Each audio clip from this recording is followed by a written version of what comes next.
Acidity या acid reflux की वो जो लगातार जलन होती है, उसके लिए हम अक्सर बस कुछ अस्थायी उपाय ही करते रहते हैं।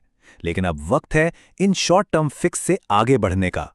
चलिए इस पूरी समस्या को जड़ से समझते हैं और देखते हैं कि हमेशा के लिए आराम कैसे पाया जा सकता है। अगर ये दिक्कत बार बार परेशान करती है तो ये एहसास काफ़ी फ्रस्ट्रेटिंग हो सकता है, पर अच्छी खबर ये है कि इसका एक पक्का समाधान मौजूद है और वो हमारी पहुंच में ही है। देखिए, सीधे सीधे शब्दों में कहें तो जब पेट का एसिड गलत दिशा में यानी ऊपर की तरफ आने लगता है तो उसे एसिडिटी कहते हैं। और जब ऐसा हफ्ते में कई बार होने लगे तो फिर इसे एक क्रॉनिक मतलब एक पुरानी समस्या माना जाता है। तो सवाल ये है कि इसकी असली वजह क्या है। ज्यादातर लोग सोचते हैं कि पेट में शायद बहुत ज्यादा एसिड बन रहा है, लेकिन असल कहानी कुछ और है और वो हमारे शरीर की बनावट से जुड़ी है। मतलब ये असल में एक मैकेनिकल प्रॉब्लम है। सोचिए, हमारी खाने की नली के ठीक नीचे एक छोटा सा गेट या वॉल्व लगा हुआ है। मेडिकल भाषा में इसे लोअर इसोफेजियल स्फिंक्टर या LES कहते हैं। इसका एक ही काम है, पेट के एसिड को पेट के अंदर ही रखना, उसे ऊपर आने से रोकना। और बस सारी गड़बड़ यहीं से शुरू होती है। जब ये गेट किसी वजह से कमजोर पड़ जाता है या ठीक से बंद नहीं होता तो एसिड को ऊपर आने का रास्ता मिल जाता है। और जैसे ही ये एसिड खाने की नली में पहुंचता है, हमें वो सीने में जलन और खट्टी डकारें महसूस होती हैं। ये एक सिंपल सी मैकेनिकल खराबी है। और पता है, हमारी रोज की कई आदतें इस वाल्व को कमजोर कर सकती हैं, जैसे बहुत ज्यादा तला भुना या मसालेदार खाना, तनाव लेना और यहां तक कि बहुत टाइट कपड़े पहनना भी। ये सब पेट पर दबाव डालते हैं, जिससे वो वाल्व ठीक से अपना काम नहीं कर पाता। ठीक है, तो अब जब हम समस्या की जड़ को समझ गए हैं तो समाधान की तरफ कैसे बढ़ें? चलिए अब उन तरीकों पर फोकस करते हैं जो वाकई लंबे समय तक काम करते हैं और असली राहत देते हैं। सबसे पहला और सबसे जरूरी कदम है अपने खान पान में बदलाव। देखिए, एक तरफ वो चीजें हैं जो आग में घी का काम करती हैं, जैसे मसालेदार खाना, चॉकलेट, खट्टे फल, और दूसरी तरफ कुछ ऐसी चीजें हैं जो हमारे सिस्टम को शांत रखती हैं, जैसे दलिया, केला और हरी सब्जियां। सिर्फ खाना ही नहीं, हमारी लाइफस्टाइल में कुछ छोटे छोटे बदलाव भी बहुत बड़ा फर्क ला सकते हैं। जैसे वजन थोड़ा कम करने से पेट पर दबाव घटता है, या रात में सोते समय बिस्तर का सिरहाना थोड़ा ऊंचा कर लेने से ग्रेविटी अपना काम करती है और एसिड को नीचे रखने में मदद करती है। ये सब बहुत ही प्रैक्टिकल स्टेप्स हैं। अब ये सब एक साथ करना थोड़ा मुश्किल लग सकता है ना? तो चलिए इसे एक आसान से 4 हफ्तों के प्लान में तोड़ देते हैं। पहले हफ्ते बस एक डायरी बनाइए और नोट कीजिए कि क्या खाने से दिक्कत होती है। फिर अगले हफ्ते से धीरे धीरे उन चीज़ों को हटाना शुरू करें और बाकी बदलावों को अपनाएं। अच्छा, एसिडिटी को लेकर ना बहुत सारी गलतफहमियां भी फैली हुई हैं।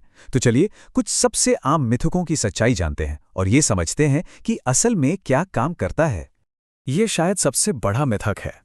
ज्यादातर लोगों को यही लगता है कि सीने में जलन हो तो 1 गिलास ठंडा दूध पी लो, सब ठीक हो जाएगा। तो सच क्या है?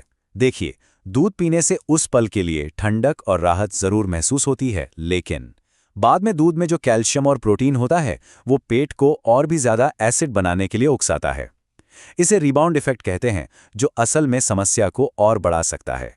एक और बहुत बड़ी गलतफहमी है एंटासिड को लेकर। हम केमिस्ट की दुकान पर जाते हैं, कोई भी एंटासिड उठा लेते हैं और सोचते हैं कि ये पूरी तरह से सेफ है, इसे जिंदगी भर ले सकते हैं।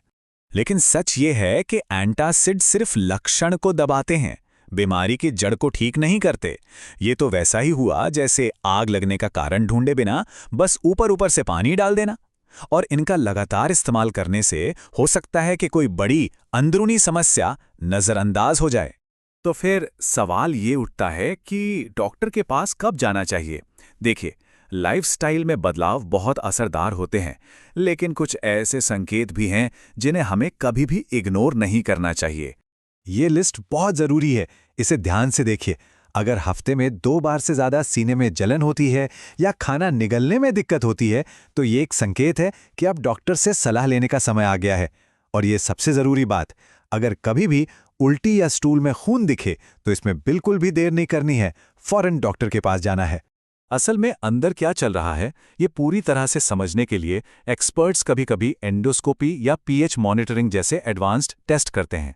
इन टेस्ट से उन्हें खाने की नली के अंदर की स्थिति और एसिड का लेवल बिल्कुल सटीक पता चल जाता है। और ये जानकारी इसलिए भी भरोसेमंद है क्योंकि जब डॉक्टर रमेश मकाम जैसे अनुभवी विशेषज्ञ जिनके पास 45 साल से भी ज़्यादा का तजुर्बा है, जब वो इन टूल्स का इस्तेमाल करते हैं तो वो समस्या की जड़ तक पहुंचकर एक बिल्कुल सही और असरदार ट्रीटमेंट प्लान बना पाते हैं। अगर लाइफस्टाइल बदलने से भी बात नहीं बनती तो कई मेडिकल ऑप्शंस भी मौजूद हैं। PPI और H2 ब्लॉकर्स जैसी दवाएं एसिड के प्रोडक्शन को कंट्रोल करती हैं।